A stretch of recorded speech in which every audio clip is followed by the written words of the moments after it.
Hey there, gang. Patrick King here, coming to you live. Welcome to episode number 1 of my new Talking About Horses live audio broadcast. Today, I'm joined by my special guest, Jen Johnson of North American Western Dressage. Jen, welcome to the broadcast. Hello, and thank you for having me, Patrick. Awesome. I'm so glad you could join us. Exciting to have you here with us for the first episode of this new broadcast. This is kind of a fun new thing that we're going to try out and see how it rolls.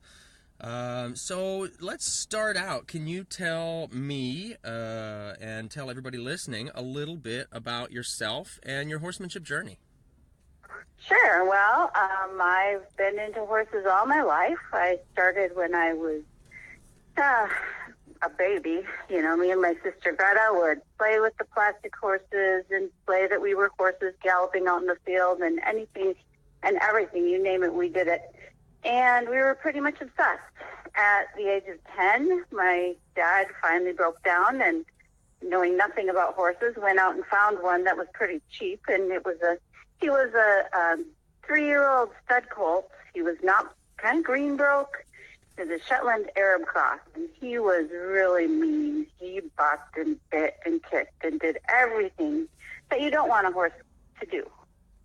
And so at the age of 10, I had to figure this horse out. And fortunately, Greta and I adored him. Of course, he could do no wrong. He was a wonderful horse in our eyes. It wasn't until later that I realized how terrible he really was. But he kind of taught us everything that we know. And I think that learning from him, we figured out how to get around the bucking and the rearing and biting and kicking and all those things, and managed to, gallop freely across the field like the young girls always do, and our hair was blowing in the wind and all of those wonderful things. But he really taught us how to work with horses and how to communicate with them. We had no other option. We were pretty poor.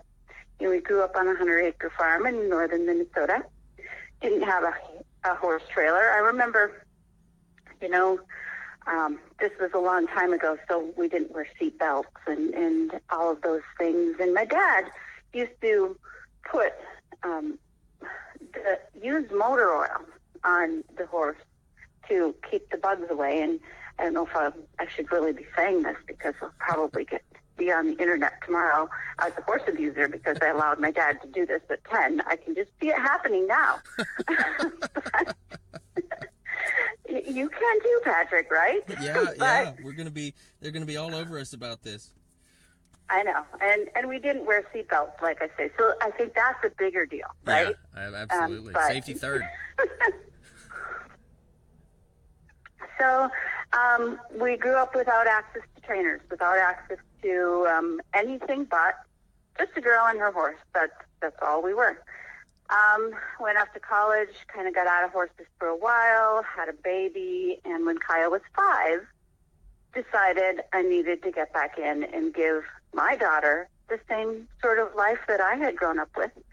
So we moved up to Maple Lake and purchased 20 acres, little hobby farm here, went out and found a horse, and Bailey was someone who came to the auction. She was well broke, older mare, and the best $800 I ever spent, because she was an amazing horse for me to have a second horse and for my daughter to also learn on.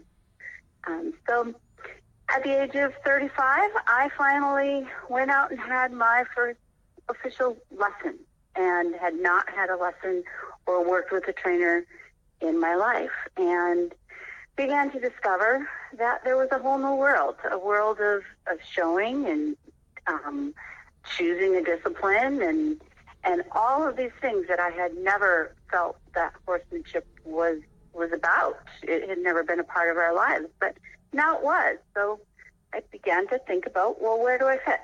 And I felt more comfortable in a Western saddle, but then I discovered dressage, and I was hooked with the precision and the perfection and the beauty and the feeling when you actually get that throughness. And that, came from a schoolmaster, but felt that and said, this is what I need to have for my own horses. And since then, I've never looked back. That's awesome. That's awesome. That's awesome. So, so you felt pretty comfortable in the Western saddle. You fell in love with dressage through the schoolmaster. Is that kind of how you got started with Western dressage, or what drew you to Western dressage? Yeah, actually, I was at the Minnesota Horse Expo and just walking around looking at things, and I saw a picture of a horse in a Western saddle in a dressage arena and doing a pretty lovely. I think it was a half pass. It might have been shoulder in. I think it was a shoulder in up the long side of an arena, and I saw that. That happened to be Randy Byers. He came out and gave me a lesson on his way out of town. And Greta and I sat down and we said, how do we put this thing together? And that's when we started Midwest Western Dressage. Shortly after, we saw the announcements about Eitan Beth Halkamy, who introduced Western Dressage at the big, what do you call it, Patrick? You know the name for it. I'm losing the word right now. I'm not sure. You don't remember it? I'm at not the sure. Kentucky Horse, the World Equestrian Games. Yeah, the one where he died 3 times. Right, exactly. Yeah, he had quite a bit of heart trouble at that deal. Yes, he did. But he came out and he introduced Western Dressage. And shortly after that, we heard about it and heard that the Western Dressage Association of America was forming and said, this is awesome. We need to be a part of this. And me and my dad actually drove down to the very first strategic planning session of the WDAA. And, with their blessing, we built Midwest Western Dressage. There were some, they decided to have states.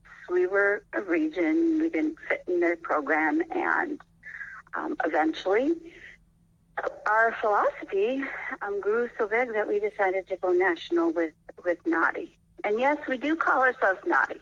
It's NAWD, but, NAWD horses, not NAWD pictures, NAWD videos. It really just never gets old. Gotcha. And it's certainly something we got to be careful with, the search engine optimization.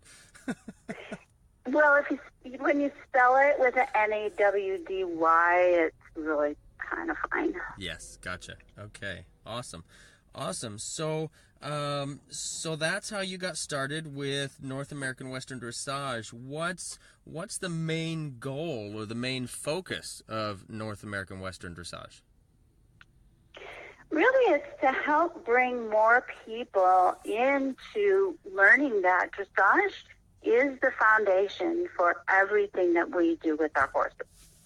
And also to bring it even back further than that, we've now introduced groundwork and long reining programs, because if you use it properly, groundwork, long reining, those are all things that can be used to teach dressage on the ground before you ever get in the saddle. And when you teach your horse to carry himself when you're not on top of him, he does it that much better when you are. Yes. Fantastic. So the goal now is to just reach as many people as we can and let them know that this is out there, that dressage can benefit them, and that dressage is not a competitive sport where you have to wear a little hat and ride in a little black saddle. And just that dressage is more than that. Dressage is a method by which you can, number one, develop a better relationship with your horse and increase its long-term soundness and longevity. Fantastic. That is great, and that's so important, I think, for folks to understand. And it reminds me of what my good friend Mark Russell said, that the horse is not to suit dressage. Dressage is to suit the horse, and that, to me, that seems to be the big element, the guiding element behind the whole Western dressage movement or discipline or whatever we want to call it.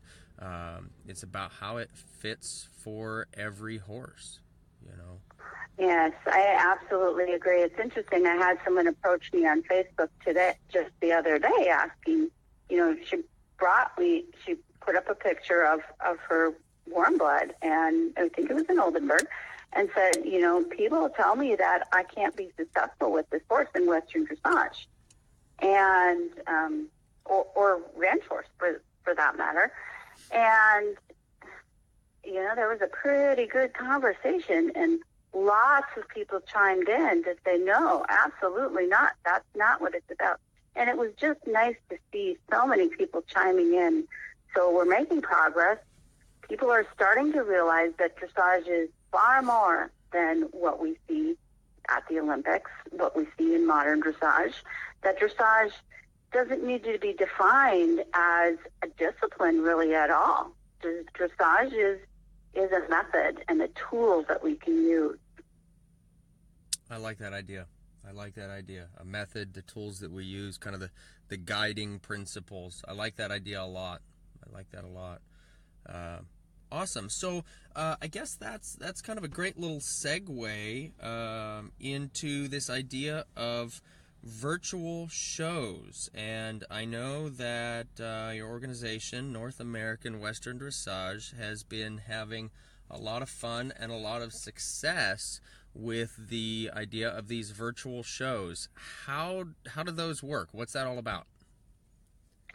Well, it's really the reason why we're doing it is because we're working hard to give everybody the opportunity to participate in these programs, whether it's 6 feet on the ground, which is our groundwork testing, long reining, our Western dressage. We also have a long reining. We embrace traditional dressage. People who want to come in a traditional dressage saddle, we can handle that as well.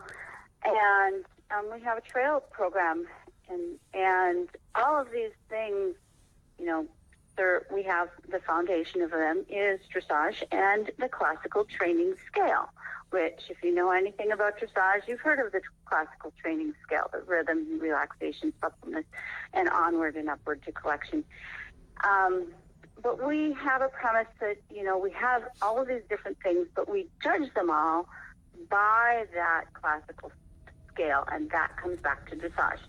So we said, well, wouldn't it be nice if we could reach more people with this program? And I was introduced to the concept of virtual shows by the late Rod Miller, who ran International Performance Horse Development. And he was running virtual shows at that time, and we actually participated in a few of his before the program just exploded and got way too big. And we had to just figure out how we were going to do it on our own, and so that's what we did. That was about probably 5 years ago, and I tell you, it has just exploded. And the nice thing about it is that it's actually given amateurs a way to get involved without the benefit of without benefit of a trailer, without benefit of a trainer to bring them to the shows. They don't need all of these things, all of these expensive things that are not accessible to anybody and to everybody. And I go back to my childhood, and I think to myself, how much more of a horsewoman would I be today if I would have had access to judging for me and my horse that would be able to tell me whether I was doing things that were beneficial for him or not, for his for his muscles. Of course, I was 10. I probably wouldn't have cared. To be honest Right, with right. You. You were just having fun. I was just having fun. But at the same time, you know, you think of this and you think of how much better we can be if we have access to those tools. There's lots and lots of amateurs who don't have the money, and at this time in the world, you know, they're just trying to hang on to their horses and pay the bills because it's getting tougher and tougher. Yeah, sure. So how does it work to participate in the virtual shows? Well, people sign up online, and we have one coming up now, our Midsummer Celebration, which is typically our largest show. It opens on the 14th, which is tomorrow, and it runs for 10 days. All of our shows run for 10 days, and include weekends that bracket them, Okay. the first weekend and the last weekend. And they go online to www.nawdhorse.org and look under the events calendar. You'll find our virtual show. And you register. The cost is $25 per test, and plus an office fee, which right now is $5. It goes up as we get closer to the show, and when it opens, it's $10, and then there's a penalty late, whatever. But then what happens is you go out and you ride your test for a video camera or a smartphone or whatever you have. Obviously, a video camera with a zoom is the best, because Okay. if the judge can see you, they're going to be able to judge you better. They tend to get a little frustrated if they can't see you very well, and if they can't see that you're doing something that is good, they won't be able to score it well. Sure. So it's important to make sure your video is clear. You go out, set up your arena. We have some allowance for arena sizes. We allow 50 by 100 feet. 55 by 110 feet for dressage. 50 by 100 is for ranchers. So we allow a slightly smaller arena size, because a lot of people, especially here in the north, are building their buildings on 12-foot trusses. So their buildings are usually 60 feet, and they need a little bit of room on the edges. Gotcha. Okay. So it's more user-friendly for the typical indoor arena. Exactly. It's user-friendly for the typical indoor arena. It can use a regular dressage-size court. The most important thing is to make sure that your dimensions are accurate, and that your letters are placed in the proper places and proportionally dimensioned. So go out, video from C or a little bit behind C usually works a little better, probably 10 feet behind C where the judge would sit. You can elevate your camera. That's pretty nice. Gotcha. So they're getting the same view that the judge would normally see based on where the camera sits. Exactly. Gotcha. Exactly. They're getting the same view that the judge would normally see. Now, the difference comes in, so you go out, take your video, you upload it to YouTube, and you mark it as unpublished. When you do that, you're going to get a link, and you simply email the link over, and then we set up your test. We set up the test just as if it was a test at a live show. And we send it off to the judges. The judges judge it, and I'll tell you, there is going to be a difference in your judging. Your judging is going to be far more detailed, it's a little bit like being under a microscope. I can tell you that, at times, people will come in and they are very impressed by the accuracy of the scoring, and sometimes it can be a little bit. It will be a little bit even less than you would get at a live show. We believe in very honest scoring. We don't pass out candy just to make people feel good. And when you do have the benefit of a video that you can stop and start and rewind if you miss something. Well, you don't miss anything, really. Gotcha. And so any mistake, any circle that's not round, our judges are going to see it. And we instruct them to judge honestly. We also instruct them to comment generously and be sure that the rider has enough information to understand why they received the score that they received. And they do. Our judges are over and above top of the line because they really take the time. They're spending about between 20 and 40 minutes a test. Wow. And wow. They wouldn't necessarily have to, but they are truly dedicated to the mission, which is education. And that's really our mission, is education. At the last show, which was the Summertime Ranch and Trail show, Julie Slater just knocked the socks off of me when I was going and reviewing the judges, and just like, wait a minute, what's this? There was a picture in the comments, and I'm like, what? Why is she putting a picture in the comments? And so I went and looked at that picture, and she had actually taken a screenshot from the video, and he commented all about it and said, do you see this? Do you see this? And she had drawn some leveling lines between the horse's legs. Yeah, so she really was, showing the rider, this is why I scored you this way. Do you see your horse is not balanced because the space between the hind legs is smaller than the space between the front legs, and you can see that your horse is downhill. He's on the forehand. What a fantastic teaching tool or learning tool from the videos like that. That's awesome. That is awesome. Yeah. And obviously we can't expect our judges to do that every time. It is a paid position. And, they do have the benefits of working from home and working on their own time. But they do go over and above. I tell you, they do earn every penny.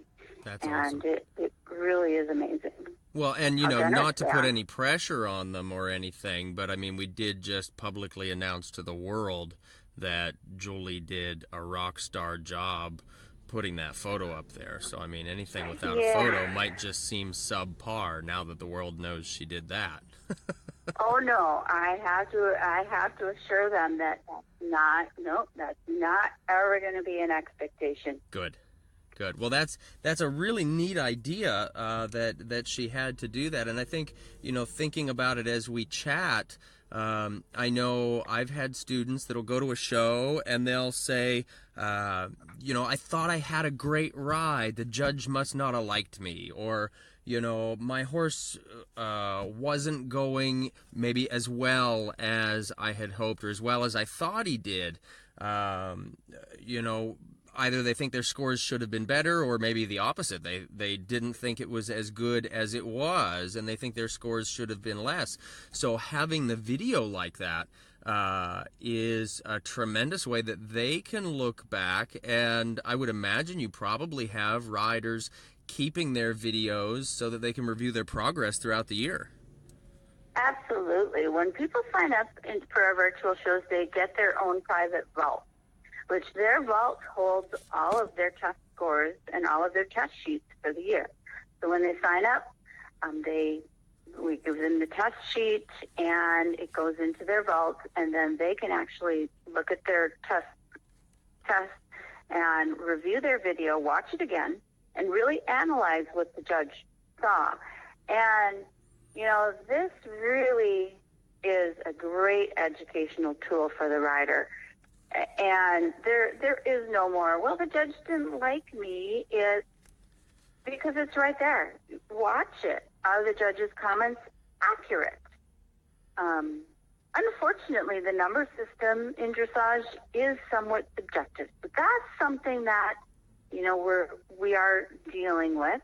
we have worked with Andrew McLean of the International Society for Equitation Science to develop actually an objective training scale, which gives riders a little bit more information about what their numbers, what kind of things they might need to do, and it makes the scores a little bit more objective. It says things like, if 30% or more of the movement is blah blah blah, then the suggested score is a 5. There's a lot of information in it though, and it is, the judges who are using. The nice thing is that the judges who use it, we only use it for the NAWD tests. We don't use it for the USCF tests or the USDF tests because that's a separate judging system and they stick with that. But gotcha.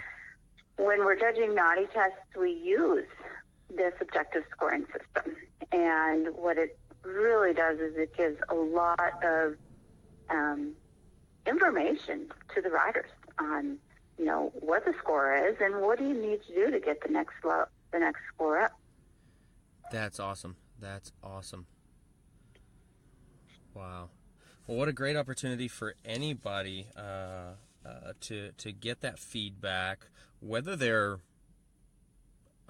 seriously interested in competing or not. I would imagine that's just a tremendous feedback system to see where they are with their relationship with their horse, with the working relationship they have with their horse. Absolutely. Those, you can work alone, and I've done it for years, and I read books and I watch videos and I learn from my horse, and I've had an occasional lesson here and there, but I really am I'm the worst kid in the class. I'm the one sitting in the front row raising my hand and saying, well, but teacher, but you said this was the answer, but why? Right. And, yes, I know. You've ridden with me. I can attest to that. Yes, you can. No, it's great, though. It's great. So, yeah, I am the world's worst student because I do question everything. And I have really high standards. I want a teacher who is going to push me and empower me, and I haven't. I've happened to find a few, but they're far away. Yeah. So the only time I do have access to them is, a couple times a year when I get to be at a clinic or by video. So it is really powerful to be able to get this judge's feedback. Yeah. Tremendous. And you said, so you said you have the virtual show, the festival coming up starting tomorrow, you said, right? Well, that's the Midsummer Celebration. The Festival for the Horse is actually something new, and it's live. And in August 8th through the 13th in Mora, Missouri at Von Holton Ranch, we're all going to be down there. And we have, Dan James is coming. We have Julie Slater, the judge that I just talked about with the pictures. Gotcha. And the Lane sisters, Amanda and Michaela, and Patrick, you've met them. Yeah, absolutely. Yeah. They just competed, didn't they? Didn't Amanda just compete in a Mustang Challenge? Yes, she did, and I believe she did very well. I remember seeing a photo of her in the top 10, yeah. I think so, yeah. They're pretty big into Mustangs out there, and they do some really good work. And I tell you, just really go-getters and very knowledgeable and very fun to ride with. And so yes. I think Amanda and Michaela, these girls, they're going to be someone to watch for, and I'm excited to ride with them. I'm excited to ride with Julie Slater, and of course Dan James. We all know who he is. Yeah, he's all right. He's okay. Yeah. That's great. That's great. Is he going to be doing some of his long lining presentations and teaching out there? No, actually, we're working on cantering with him, and he's doing a couple sessions on cantering with confidence, and then he's doing some lead changes and some bareback and bridleless demos, not with his horses, but we've got some riders who have signed up will get to take turns riding in these different demos and sessions. Julie's going to be doing something on ranch horse. We've actually got Amanda and Michaela doing our 6 feet on the ground and long reining, and we stuck it right in the middle of Dan's day, so that nice. that because he is our inspiration for creating the long reining program, but I think he's too busy to have ever even looked at it. Gotcha. There you go. There you go. So we're going to say, look, Dan, here's what we made for you. That's perfect. That's perfect. And no pressure on them to be sandwiched around that. Not at all. Not at all. Oh, that's great. That's great. Well, that sounds like a really awesome event. Where can folks find out more about that? We actually have a dedicated website, www.festivalforthehorse.com. Okay. And I will let you know that, if you type the thing in, it tries to keep bumping you to festivalofthehorse.com. That's not it. It's festivalforthehorse. Festival for the Horse. Okay, great. And I'll tell you what, once we're done with this audio broadcast, Jen, I'm going to have you, if you can, click on over and make sure that you link up the website there in the comments section below this video, or maybe I'll beat you to the game and do that for you. But one way or another, let's make sure that we link that up in the comment section of this video so folks know where they can access that information. Fantastic. Yeah. Awesome. And as well, we'll see if we can put some links in there for the North American Western Dressage as well, and maybe a link to some information about your show that's starting tomorrow. Sure. So, of course. Awesome. Great. Well, this has been fantastic, Jen. I can't thank you enough for coming out here and being the brave soul to join me for the first broadcast in this new live audio broadcast that we're doing. I've got a couple kind of wrap up random questions for you. Whenever you're ready, let me know. Okay, well, I guess I'm ready. Okay, good. I hope you're ready. No, these are going to be easy. So what was the last horsemanship book you read? The last horsemanship book I read was Susan Harris's new book on, what is it called? I'm going over to my bookshelf right now so I can give you the accurate information, because I tell you, it was a fantastic book that I highly recommend. Was it? I saw that she just released that. I'm a little bit jealous that you read it before I did. I won't lie. Oh, yeah. Horse, gait, balance, and movement. Awesome. And that was from Susan Harris, correct? Susan E. Harris, Susan E. Harris. All right. Great. That's awesome. So let's see. If you could ride with anyone, past or present, who would it be? Well, Patrick Coon, of course. Yeah. You're just looking for brownie points. Do I get any? Nope.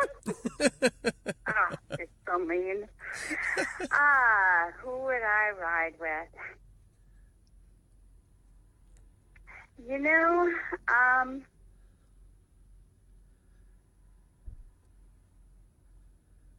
I would like to work with, and not necessarily ride, but I would like to work with Manolo Mendez. Ah, gotcha. Yeah. If you would have asked me about it, Manolo would be a choice. But I thought of somebody who is actually at the very top of my list to ride with next as soon as I can is Jillian Kleinbring. Oh, nice. Yes, absolutely. Absolutely. Jillian's a good friend of mine, and she's worked quite a bit with Manolo Mendez. Fantastic, fantastic gal with an amazing wealth of knowledge. Yeah, I've heard that her biomechanics clinics or her seminars are fantastic, but I've also, and then I've heard that, I heard from someone who went to the seminar and then went to one of the riding and was just blown away, even after being at biomechanics. So I would really like to do that shortly. If you would have asked me this a couple of years ago, your friend Mark, and you mentioned him already. Yes, Mark Russell. Yeah. I never had the pleasure of meeting him, but since he passed away, I've had the pleasure of becoming friends with Sheila, and she's such a lovely lady. Yes, Heila's a great gal. And in fact, Jillian also was a student of Mark's.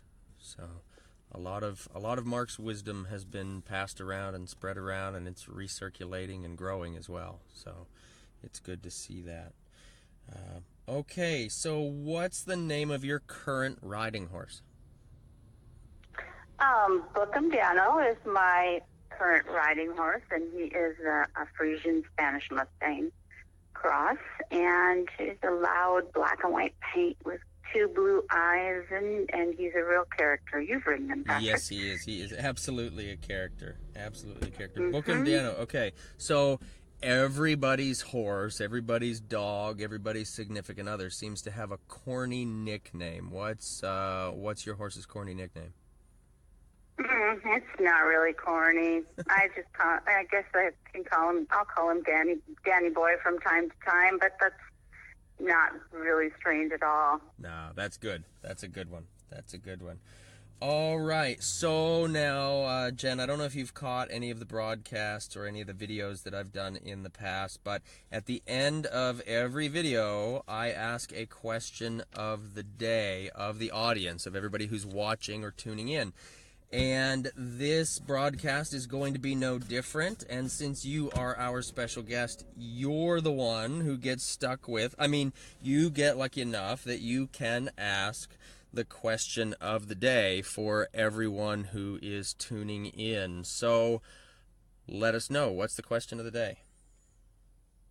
Does it have to be a hard question, easy question, complicated, long answer? First question that pops into your mind. Those are usually the most fun. Well, I'm gonna go and be. This isn't very fun. It's not a fun question at all, but it's something that I've been pondering a lot lately, because the Horsemen's Council met, the National Horse Council met a little bit ago, and they found that that, like we all know, numbers are declining in people that. The number of people that own horses and are participating. And this doesn't bode well for our industry.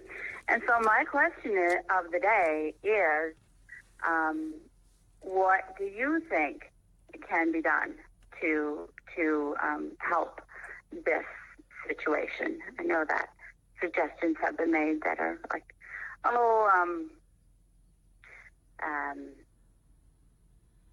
polo that is people competing and combating and trying to knock each other off the horse and stuff like this, crazy stuff like that.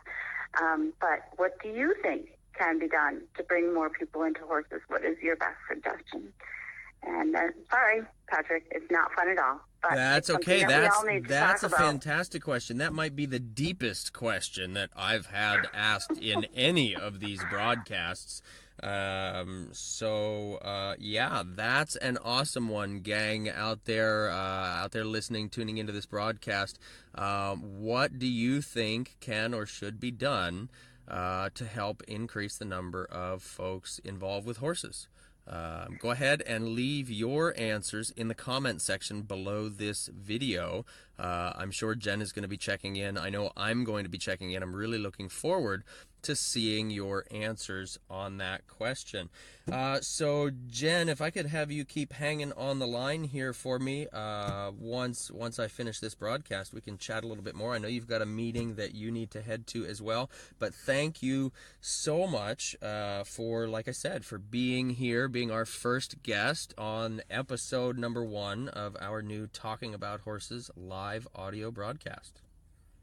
Sounds good. Thank you for having me, Patrick. I appreciate it. That's awesome. Thanks so much. And gang, please feel free, share this audio with all of your friends. Tag some folks that you know that may be interested. Tag their names in the comments section below this audio. And don't forget, tune in to hear us next Thursday. Our special guest for next Thursday's Talking About Horses live audio broadcast is none other than Mustang Maddie, Madison Shambaugh. We're going to be talking about Mustangs, zebras, and life on the road. That's going to be next Thursday at 8 p.m. Eastern Standard Time. So make sure you tune in for that as well. Thanks so much, gang. We'll talk to you again soon.